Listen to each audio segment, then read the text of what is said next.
हरे कृष्ण कृष्ण कृष्ण हरे हरे, हरे राम राम राम हरे हरे। नमो विष्णुपादाय कृष्णपृष्ठाय भूतले श्रीमते भक्तिवेदांत स्वामिनीति नामिने नमस्ते सरस्वती देवे गौरवाणी प्रचारिणी निर्विशेष शून्यवादी पाश्चात्य देशतारिणी। जय श्री कृष्ण चैतन्य प्रभु नित्यानंद श्री अद्वैत गदाधर शिवासादि गौर भक्तवृंद। हरे कृष्ण कृष्ण कृष्ण हरे हरे, हरे राम राम राम हरे हरे। हरे कृष्ण।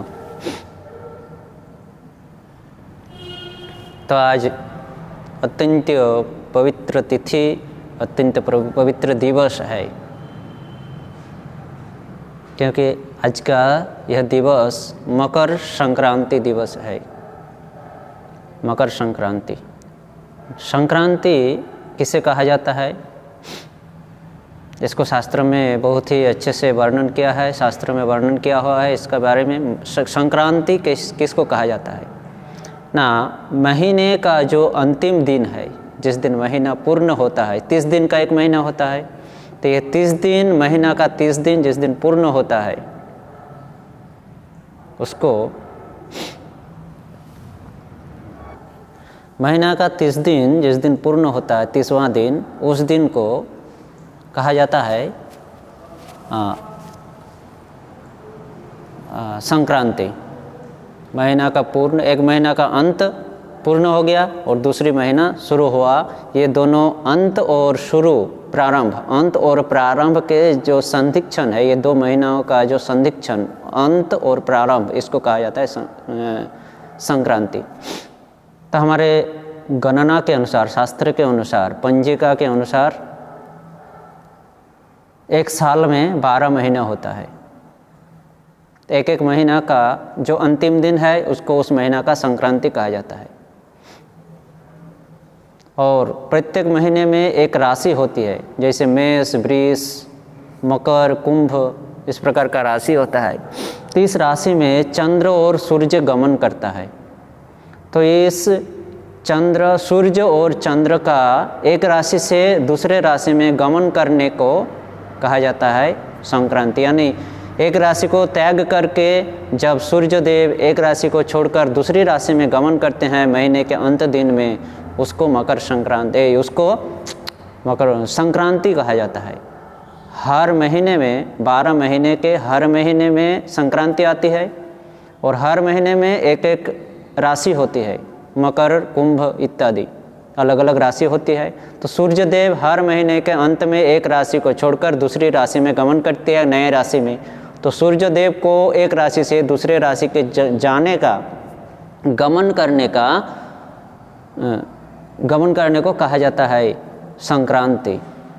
तो हमारा ये पंजिका है, 2 तरह से बनता है, गणना होती है, एक चांद्र गणना और एक सूर्य गणना, सौर गणना। सौर गणना यानी सूर्य देव की गतिविधि के अनुसार, और चंद्र गणना यानी चंद्रदेव की गतिविधि के अनुसार। चंद्रदेव की जो गतिविधि के अनुसार जो चंद्र गणना जो है, उसके अनुसार पूर्णिमा से पूर्णिमा महीना का अंत होता है, इसलिए इसको पूर्णिमांत कहा जाता है। चंद्रदेव जब एक राशि को छोड़कर दूसरी राशि में गमन करते हैं, नए राशि में प्रवेश करते हैं, एक राशि को छोड़कर दूसरी नए राशि में प्रवेश करते हैं, तो इसको कहा जाता है पूर्णिमांत, क्योंकि चंद्र गणना पूर्णिमा से पूर्णिमा तक की होती है।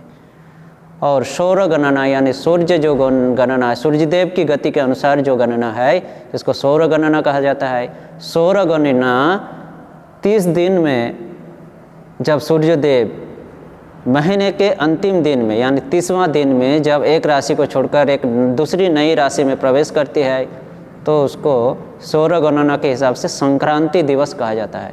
पूर्णिमा अंत दिवस चंद्र गणना के अनुसार और संक्रांति दिवस सौर गणना के अनुसार। तो ये जो एक महीना 30 दिन के अंत में जब सूर्यदेव, यानी संक्रांति के दिन जब सूर्यदेव एक राशि को छोड़कर दूसरी राशि में प्रवेश करती है, तो किसी महीने में सूर्य राशि को 30 दिन अतिक्रम करना पड़ता है, किसी महीने में 31 दिन अतिक्रम करना पड़ता है, किसी महीने में 29 दिन भी अतिक्रम करना पड़ता है, 28 दिन भी अतिक्रम करना पड़ता है। तो ये जो 28 दिन, 29 दिन, कभी 30 दिन, 31 दिन, ये जो गड़मेल है, यानी कुछ मिलाव नहीं है, बढ़ रहा है, घट रहा है, इसके लिए सूर्य देव को एक साल में इस 12 राशि को अतिक्रम करने के लिए 365 दिन और कुछ समय लगता है। 365 दिन और कुछ समय सूर्य देव को 12 महीने की 12 राशि को अतिक्रम करने के लिए 365 दिन और कुछ समय लगता है, क्योंकि किसी महीने में 30 दिन 31 दिन बढ़ता है घटता है इसके लिए। और चांद्र गणना साधारणतः पूर्णिमा से पूर्णिमा तक होता है, इसलिए इसका 30 दिन ही रहता है, न घटता है न बढ़ता है। इसलिए चंद्रदेव को इस 12 राशि का अतिक्रम करने के लिए सिर्फ और सिर्फ 355 दिन लगता है। इसलिए चांद्र गणना के अनुसार एक साल में 355 दिन होता है और सूर्य गणना के अनुसार एक साल में 365 दिन, लगभग हम लोग पकड़ लेते हैं 365 दिन ही, पर 365 दिन कुछ समय है एक साल में सौर गणना सूर्य देव की गति के अनुसार। तो महीना का जो अंतिम दिवस है उसको संक्रांति कहा जाता है। अभी मकर संक्रांति क्यों कहा जाता है? ये जो पौष महीना है, इस पौष महीना का जो अंतिम दिवस है यानी संक्रांति, पौष महीना का संक्रांति जो है, इसको मकर संक्रांति इसलिए कहा जाता है क्योंकि इस दिन सूर्यदेव मकर राशि में प्रवेश करते हैं, इसलिए इस दिन को मकर संक्रांति दिन भी कहा जाता है। इसको मकर संक्रांति के नाम से जानते हैं, पौष संक्रांति के नाम से जानते हैं और तिल संक्रांति के नाम से जानते हैं, क्योंकि इस दिन तिल के द्वारा बनाया गया विभिन्न प्रकार का पकवान, इस दिन तिल और गुड़ के द्वारा विभिन्न प्रकार का पकवान बनाया जाता है। तिल की लड्डू इत्यादि इत्यादि, गुड़ के द्वारा स्वादिष्ट तिल की विभिन्न प्रकार की वस्तुएं बनाई जाती है, इसलिए इसको कहीं कहीं तिल संक्रांति, पौष महीना का अंतिम दिवस है इसलिए पौष संक्रांति। सूर्यदेव मकर राशि में प्रवेश करते हैं इसलिए इसको मकर संक्रांति कहा जाता है। तो यह दिन अत्यंत पवित्र है।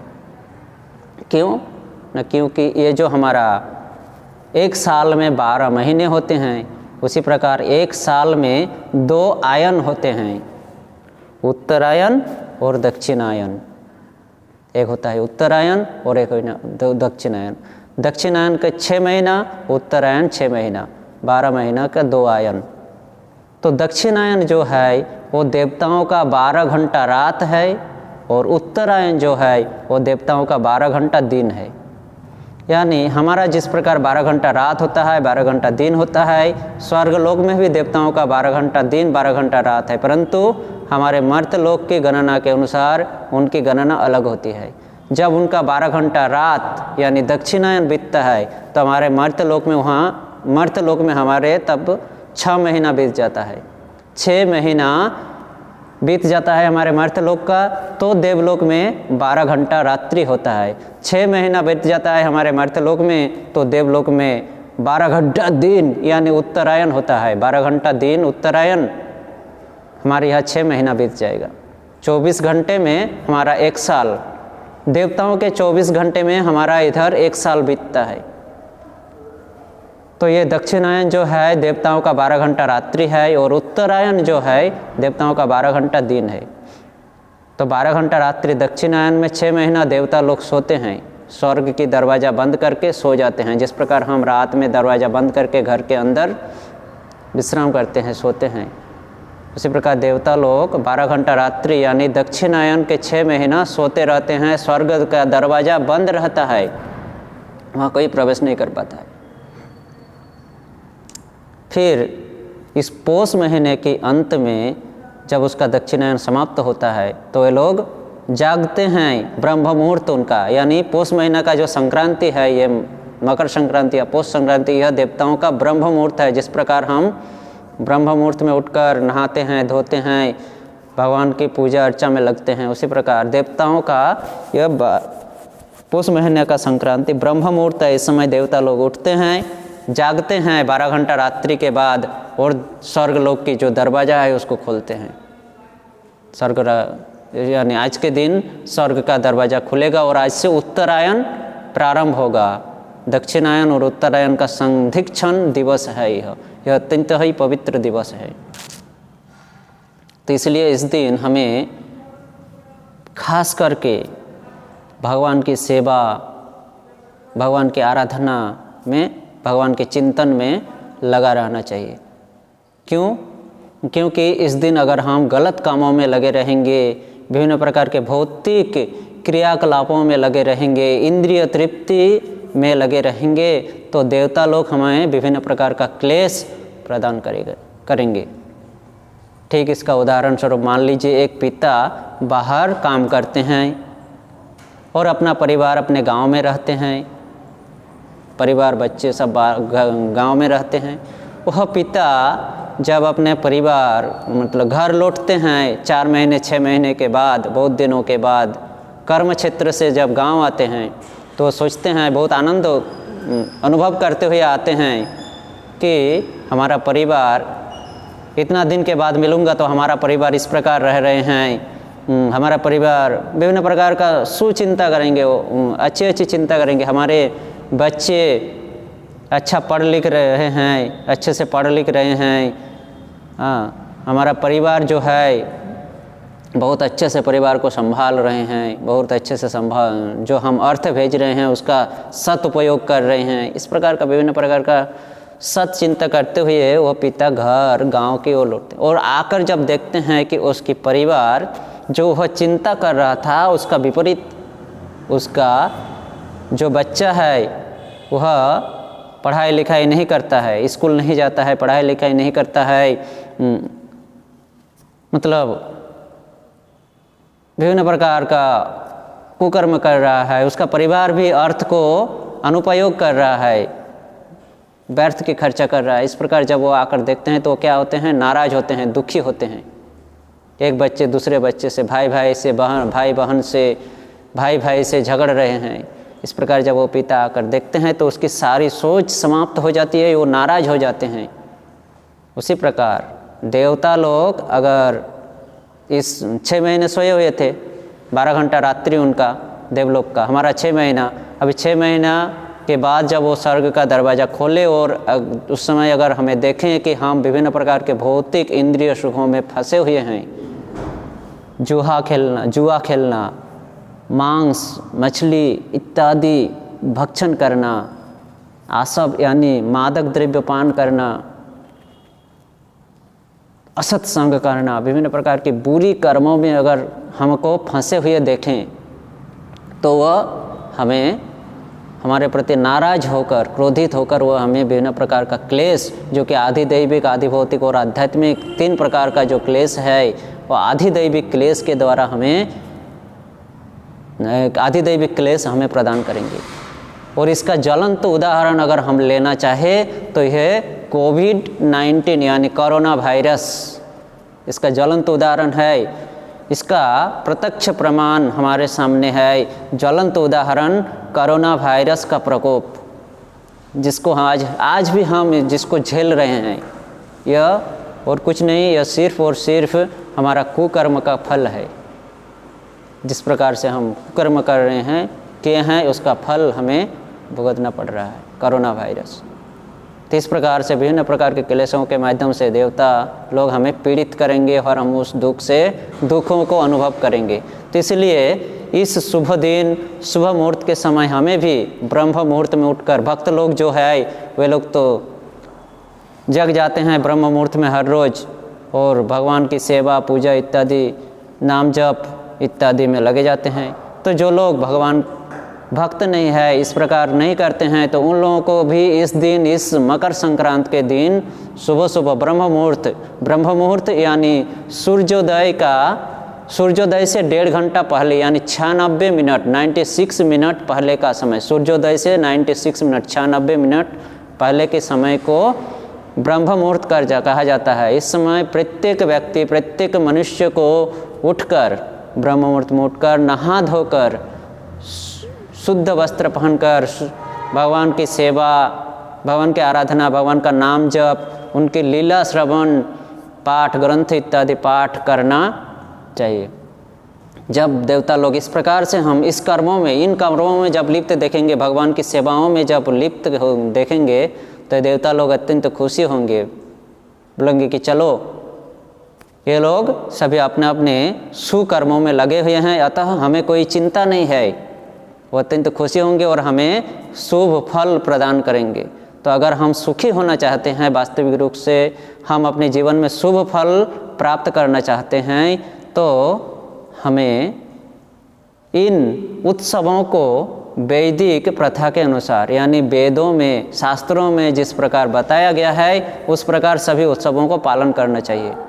सभी उत्सव, प्रत्येक उत्सव, हम जितने प्रकार का उत्सव मनाते हैं, प्रत्येक उत्सव भगवान की कोई न कोई लीलाओं से, भगवान या भगवान के भक्त की कोई न कोई लीलाओं से संबंधित है।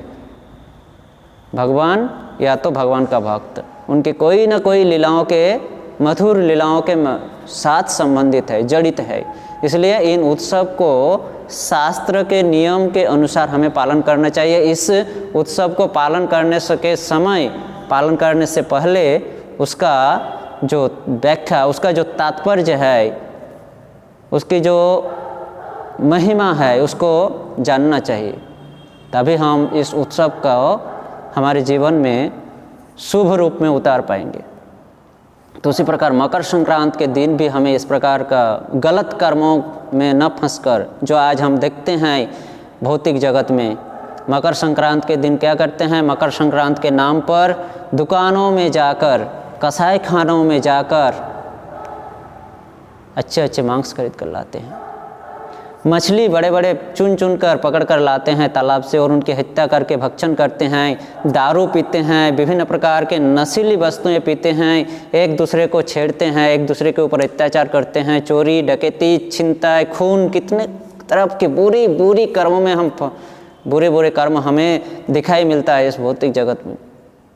अगर हम इस प्रकार के कर्मों में लिप्त रहेंगे, जीवन को अतिवाहित करेंगे, तो हम कहाँ से खुशी होंगे, कहाँ से हमें सुख प्राप्त होगा, जो है कि हम इस भौतिक संसार में रहकर एक तुच्छ सुख का अनुभव कर रहे हैं, वह हमें कभी नहीं प्राप्त होगा जब तक हम शास्त्र के नियम के अनुसार इन उत्सव को न पालन करते हैं तब तक। इसलिए उत्सव का महिमा जानकर इन प्रत्येक उत्सव को शास्त्र के नियम के अनुसार पालन करना चाहिए। यही हमारा मानव जीवन का एक प्रधान उत्सव है, प्रधान उद्देश्य है। तो मकर संक्रांति यानी सूर्य देव का, संक्रांति के दिन सूर्य देव का मकर राशि में गमन करना, इसलिए इसको मकर संक्रांति कहा जाता है। इसलिए सभी को निवेदन है कि इस शुभ दिन, शुभ उत्सव के दिन सभी लोग भगवान की सेवा पूजा में रहें, भगवान का नाम जप, ग्रंथ इत्यादि का अध्ययन, श्रवण, भगवान की मधुर मधुर लीलाओं का श्रवण, भगवान के नामों का जप, मधुर नामों का जप, भगवान की आरती पूजा इत्यादि में लगना चाहिए।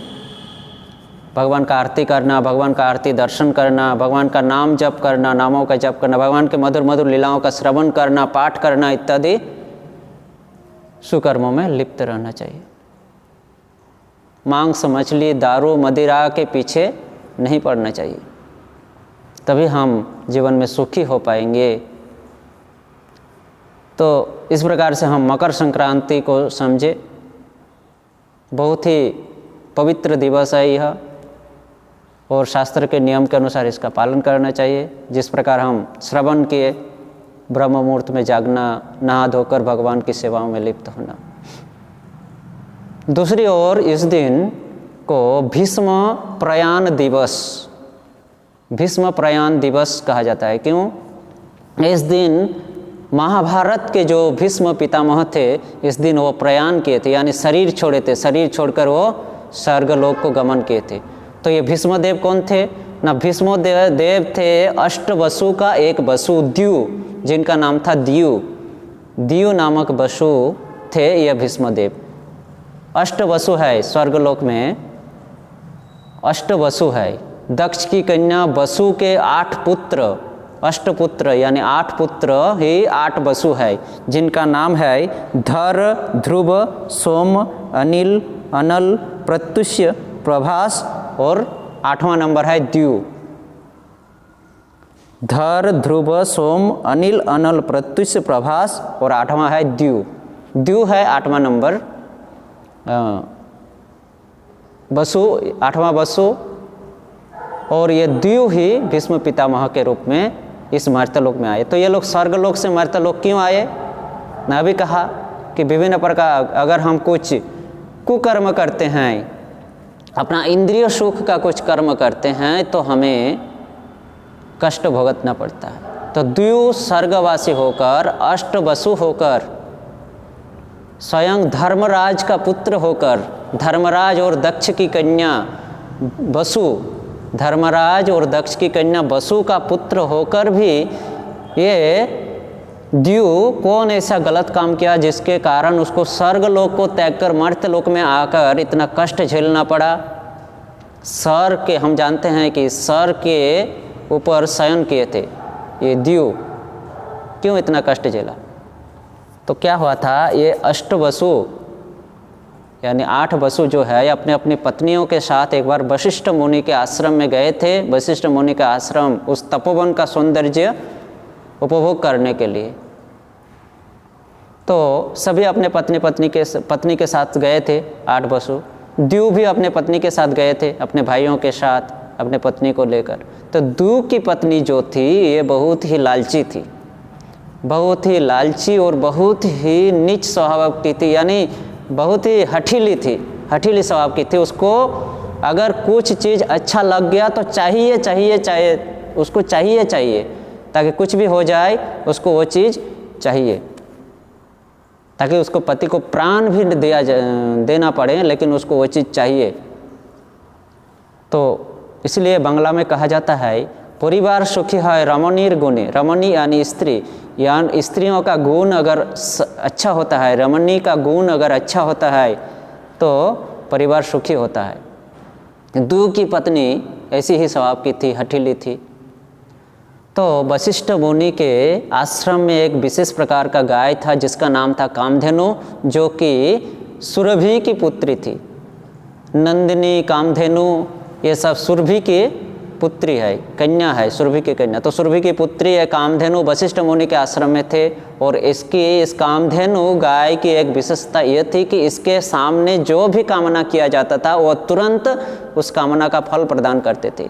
एक तो अच्छा दूध प्रदान करते थे, सुस्वादु दुग्ध प्रदान करते थे। दूसरी ओर अगर उसके सामने कुछ भी कामना करें हम, सोना, हीरा, चांदी, मोती से खाने की वस्तु से कुछ भी अगर उसके पास कामना करें तो तुरंत हमें तुरंत प्रदान करते थे उस कामी व्यक्ति को।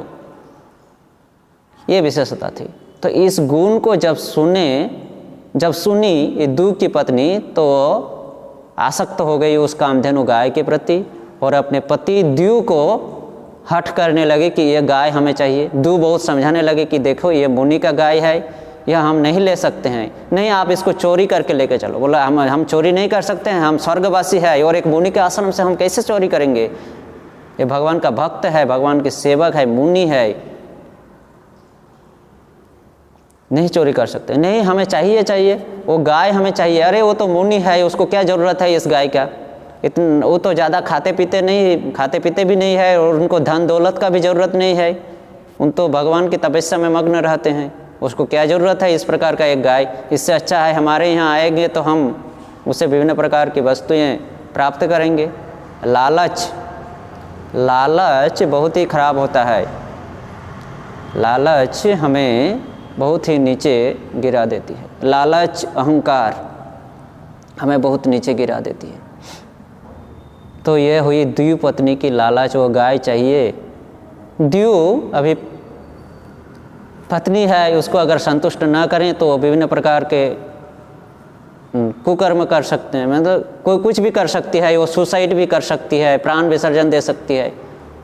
तो इस प्रकार से इससे अच्छा है उस गाय को ला कर दिया जाए। इसके लिए वो उपाय सोचने लगे और उन्होंने देखा और कोई उपाय नहीं है, गाय को चोरी करना पड़ेगा। तो उन्होंने उस समय की प्रतीक्षा करने लगा जिस समय वशिष्ठ मुनि आश्रम में न हो। तो वह देखते रहे कब वशिष्ठ मुनि आश्रम में नहीं रहते हैं। तो एक बार वशिष्ठ मुनि जब आश्रम में नहीं थे, कहीं दूर गए थे, तो ये द्यू ने अपनी पत्नी के प्रलोभन से उस गाय को चुराकर स्वर्गलोक में लेकर आए। और देखिए संग जो होता है ना बहुत ही खराब होता है। संग बहुत ही खराब होता है। चोरी किया था 8वां वसु द्यू ने गाय को, और कष्ट झेलना पड़ा सातों को। आठों के आठों वसु को मर्त्यलोक में आना पड़ा था। हालांकि वे लोग तुरंत चले गए थे आरस, और जो 7 भाई थे द्यू के, वे लोग मर्त्यलोक में आकर तुरंत स्वर्ग में प्रधार किए थे, जन्म लिए थे, फिर चले गए थे तुरंत। परंतु आना तो पड़ा ना मर्त्यलोक में। इसके लिए इस मर्त्यलोक में मातृगर्भ में उसको झेलना पड़ा, कष्ट झेलना पड़ा। फिर प्रसव यंत्रणा झेलकर उनको प्रसव होना पड़ा, फिर तब तो स्वर्ग। तो ये संग द्यू, ये अष्टवसु का एक ही परिवार था। सभी 8 भाई एक ही परिवार में रहते थे। चोरी किए थे द्यू, और उसी परिवार में चोरी का वस्तु लेकर आया। इसलिए वशिष्ठ मुनि जब लौटे आश्रम में कामधेनु को नहीं देखे तो अत्यंत दुखी हुए। उन्होंने इधर उधर खोजने लगे, कामधेनु को नहीं मिला तो उन्होंने ध्यानस्थ हो गए, और अपने ध्यान जोग बल के माध्यम से उनको पता चला कि अष्टवसु स्वर्गलोक में गाभी को चोरी करके लेकर गए हैं। तो वहाँ स्वर्गलोक पहुँचते हैं वशिष्ठ मुनि, और जाकर देखते हैं वहाँ अष्टवसु के घर में कामधेनु बंधी हुई है। जाकर वशिष्ठ मुनि क्रोधित होकर अष्टवसु को श्राप देते हैं कि तुम लोगों ने इस प्रकार का एक जघन्य, स्वर्गवासी होकर एक जघन्य कर्म किए हो, इसलिए तुम लोगों को मैं श्राप देता हूँ, तुम लोग मर्त्यलोक में जाकर जन्म ग्रहण करो। तुम लोगों को मर्त्यलोक में जन्म ग्रहण करना पड़ेगा, और मर्त्यलोक का कष्ट झेलना पड़ेगा। किस प्रकार से वशिष्ठ मुनि का अभिशाप प्राप्त हुआ, इस प्रकार के कुकर्म की वजह से, स्त्री के प्रलोभन के वजह से। इसलिए स्त्रियों का जो प्रलोभन होता है ना, स्त्रियां जो होती हैं, माताएं जो होती हैं, उन लोगों को हमेशा इस लोभ से बचा रहना चाहिए। हमेशा माताओं को यह शिक्षा प्राप्त होनी चाहिए कि वो लालच से दूर रहें, क्योंकि माताओं का मन बहुत चंचल होता है। किसी भी अच्छी वस्तु को देखकर वो तुरंत लालायित हो जाती है, तुरंत लालायित होती है। इसलिए माताओं को, स्त्रियों को इसकी उचित शिक्षा लेनी चाहिए, जीवन में उतारनी चाहिए, इससे दूर रहना चाहिए, इस लोभ से। लोभ हमारे लिए, पुरुष के लिए भी बहुत खतरनाक है, स्त्रियों के लिए बहुत खतरनाक है।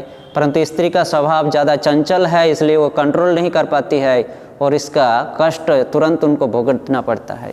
तो इस द्यू की पत्नी के प्रलोभन की वजह से, लोभ की वजह से आज 8 वसुओं को मर्त्यलोक में आने का श्राप मिला। 8 वसु वशिष्ठ मुनि के चरण में प्रार्थना करने लगे।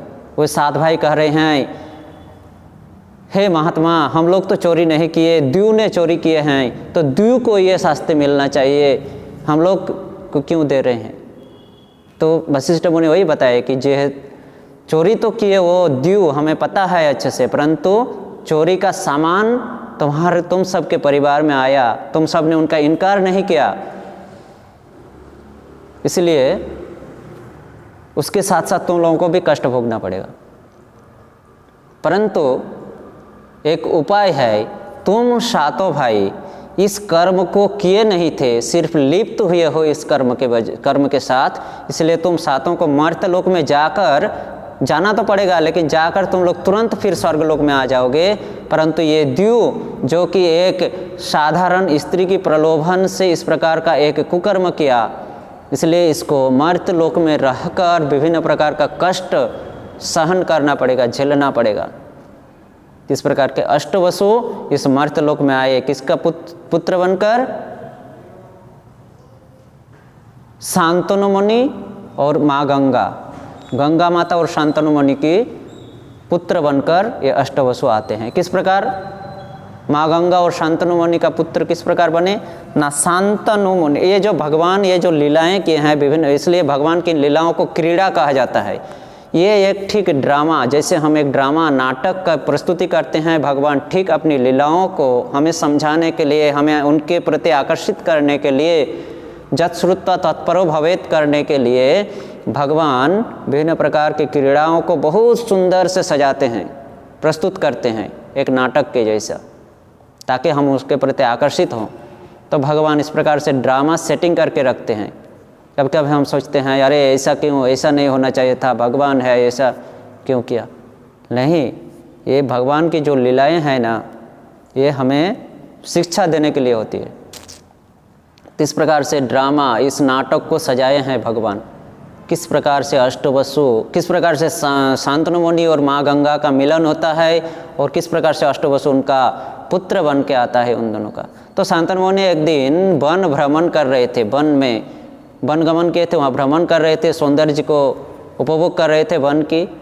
और उसी वन में माँ गंगा यानी गंगा माता, गंगा जी जो है, गंगा जी भी उसी वन में भ्रमण कर रही थी।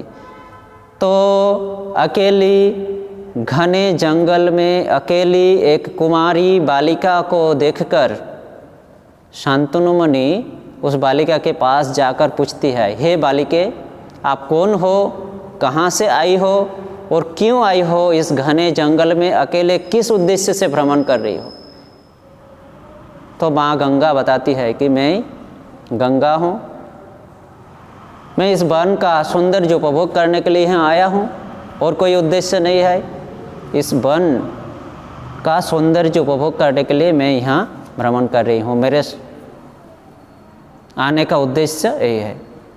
तो शांतनु मुनि कहा कि हे देवी, मैं आपका रूप और सौंदर्य से आकर्षित हूँ और मैं आपको अपना पत्नी के रूप में प्राप्त करना चाहता हूँ। हे देवी, मैं आपको पत्नी के रूप में प्राप्त करना चाहता हूँ। तो माँ गंगा कहती है कि मैं आपका पत्नी बन सकता हूँ, परंतु एक शर्त से।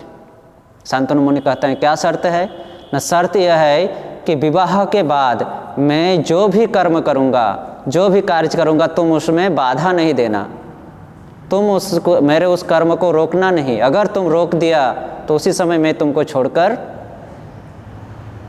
चली जाऊंगी। किस प्रकार प्रतिश्रुतिबद्ध होकर, प्रतिज्ञाबद्ध होकर शांतनु मुनि और गंगा माता विवाह करते हैं। शांतनु मुनि गंगा माता को अपनी पत्नी बनाकर लाते हैं और इस प्रकार से दोनों के मिलन से, शांतनु मुनि का औरस से माँ गंगा के गर्भ में ये एक एक करके ये अष्टवसु आ रहे हैं। धर, ध्रुव, सोम, अनिल, अनल, प्रत्युष्य, प्रभास और अंत में आएंगे द्यू। हर साल एक एक करके अष्टवसु आ रहे हैं माँ गंगा के गर्भ में और माँ गंगा उस संतान को प्रसव करके क्या कर रही है, प्रसव होने के बाद माँ गंगा खुद उसको गंगे के पानी में जाकर डाल देती है। शांतनु मुनि चुपचाप इसको देख रहे हैं, सहन कर रहे हैं पुत्र विरह को, कुछ भी नहीं बोल पा रहे हैं क्योंकि प्रतिज्ञाबद्ध है, अगर रोकें तो यह अभी छोड़कर चली जाएगी। दूसरा, तीसरा, चौथा, सातवां संतान को माँ गंगा अपने पानी में डाल दिए, विसर्जन कर दिए। जब आठवां पुत्र के रूप में शांतनु मुनि और ये माँ गंगा के पुत्र के रूप में आठवां वसु द्यू, जो कि कामधेनु गाभी को चोरी किए थे स्त्री के प्रलोभन से, द्यू जब प्रसव हुए यानी जन्म ग्रहण किए तो माँ गंगा उसको उठाकर अगले 7 बच्चों के जैसा ही पानी में जब डालने के लिए गई तो अब शांतनु मुनि अब न रह पाके, अब रह नहीं गया शांतनु मुनि, उसके पथ को अवरोध किए और अवरोध करके उसको कहती है कि आप इस बच्चे को रहने दो, 7 बच्चे को आप किस प्रकार के माँ हो कि अपने ही बच्चों को जन्म देकर खुद बच्चों को जन्म देकर खुद ही उसकी हत्या कर रही हो। ये किस प्रकार का एक स्त्री होकर किस प्रकार का आचरण है। माँ गंगा कहती है देखो, हम लोगों का याद करो, हम लोगों का प्रतिश्रुति था कि मैं जो भी करूँगा तुम रोकना नहीं, रोकोगे तो मैं छोड़कर चला जाऊँगा, मैं छोड़कर चली जाऊँगी। तो शांतनु कहती है इस पुत्र को दो, तुम छोड़कर चले जाओ पर इस पुत्र को पानी में मत फेंको। छीन लेते हैं शांतनु मुनि।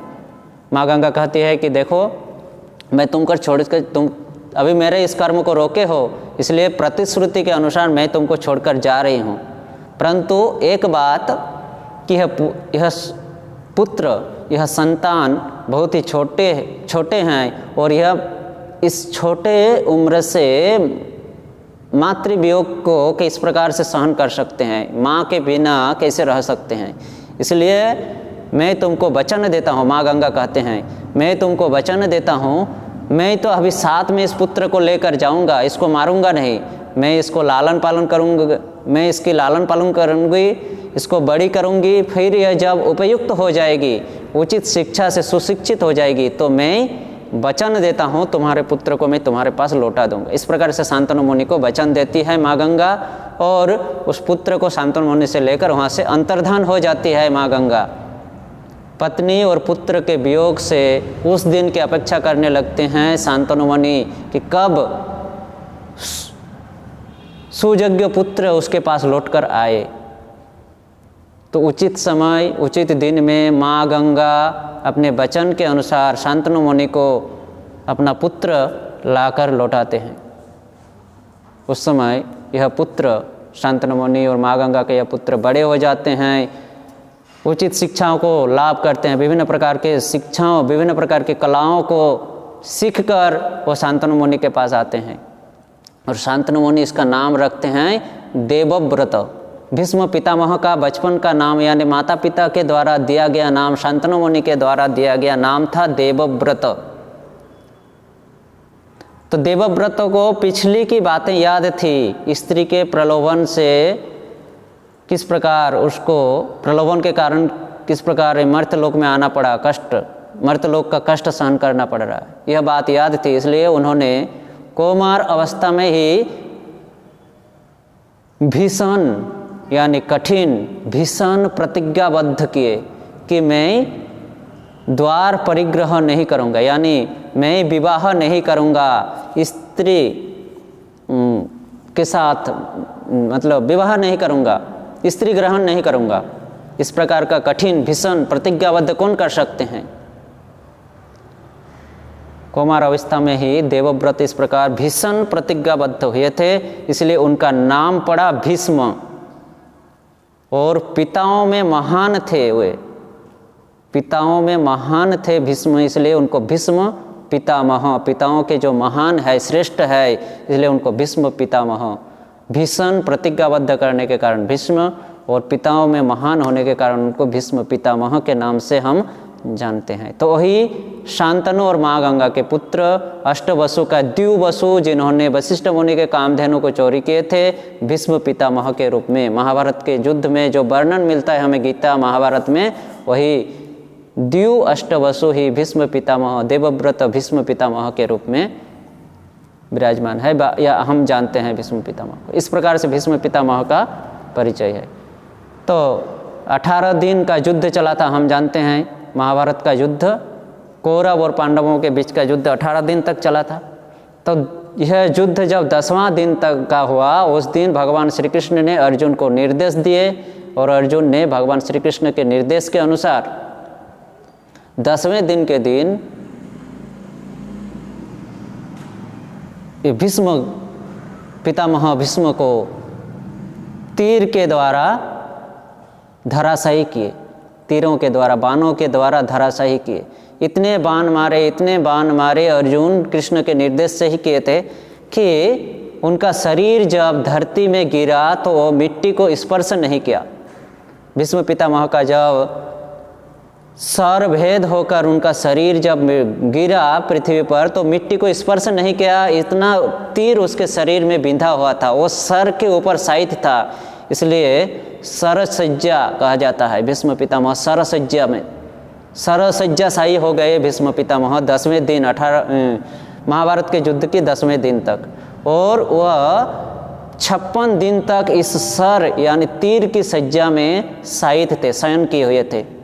इतना कष्ट, एक तीर, एक कांटा अगर घुस जाती है तो कितना कष्ट होता है, और इतना इतना सर, इतना इतना तीर बाण उसके शरीर में घुसा हुआ था, और इसके ऊपर शयन किए हुए थे वो। हम बिस्तर के नीचे अगर कुछ रह जाता है छोटा सा तो हम शयन नहीं कर पाते हैं, और वो सर के नीचे, सर के ऊपर, यानी सर यानी तीर, सरसज्जा यानी तीर के ऊपर, तीर की सज्जा यानी बिस्तर के ऊपर, तीर के ऊपर 56 दिन यानी 56 दिन तक वो सोए हुए थे। इतना कष्ट, इतना कष्ट, सिर्फ स्त्री का प्रलोभन के कारण, स्त्री के प्रलोभन से प्रलोभित होकर एक सामान्य कुकर्म की वजह से उनको इतना कष्ट झेलना पड़ा। तो इस प्रकार से 56 दिन तक कष्ट को झेले थे। वो प्रतीक्षा कर रहे थे उन दिनों की। किन दिनों की? उन दिन। कौन दिन? इस हस्तिनापुर का राज्य एक श्रेष्ठ व्यक्ति के हाथ में समर्पित हो। यानी इस हस्तिनापुर के राजधानी में एक श्रेष्ठ व्यक्ति, राजगद्दी में एक श्रेष्ठ व्यक्ति बैठे हस्तिनापुर की राजधानी में। इसकी प्रतीक्षा।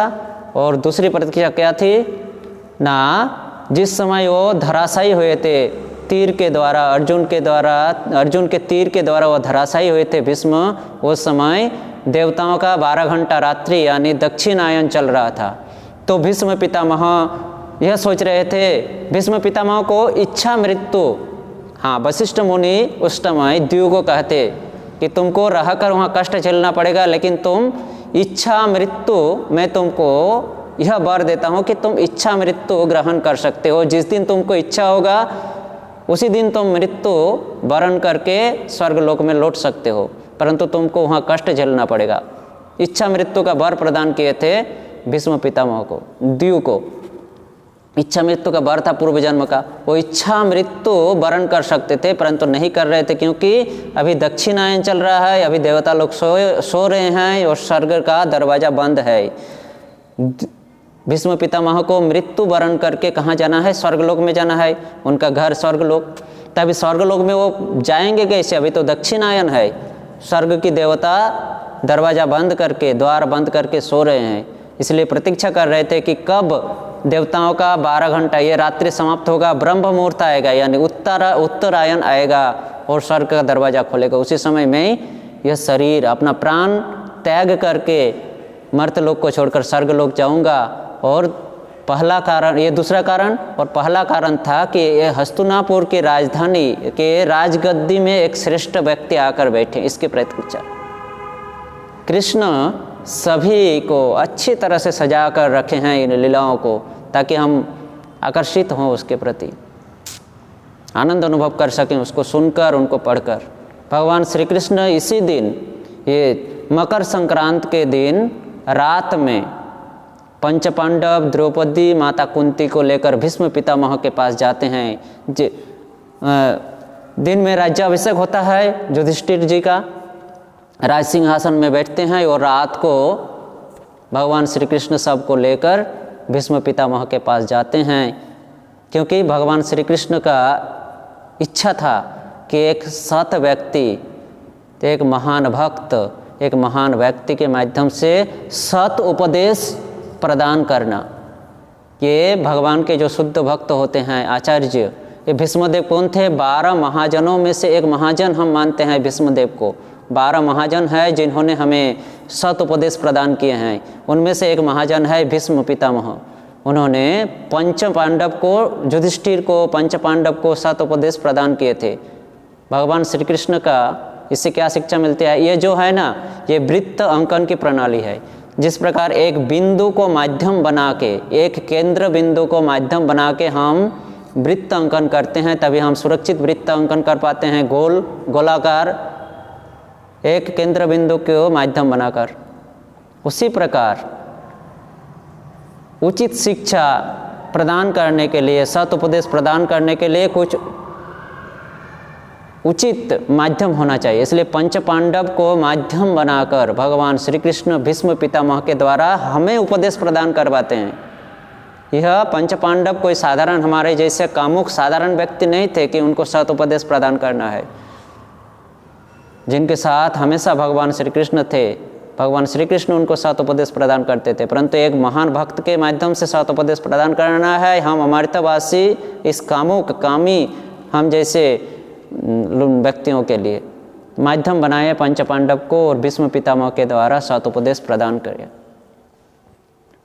भीष्म पितामह महाराज युधिष्ठिर को बताते हैं किस प्रकार से राजकार्य चलाना चाहिए, किस प्रकार से प्रजाओं को सुखी किया जाए, किस प्रकार से राज्य चलाने से राज्य में सुख और शांति भरा रहता है। इससे राज्य का उदाहरण देकर युधिष्ठिर महाराज को यह बातें कहे थे। भीष्मदेव की शिक्षाओं में यह हमें अच्छी तरह से मिलता है यह राज्य का उदाहरण देकर भीष्म पितामह युधिष्ठिर को यह उपदेश दिए, हमें यह उपदेश दिए कि हम इस संसार में रहकर किस प्रकार का कर्म करें कि हम संसार में सुखी रहें, संसार भी सुखी रहें और हम भी सुखी रहें, हम भी आनंद अनुभव करें।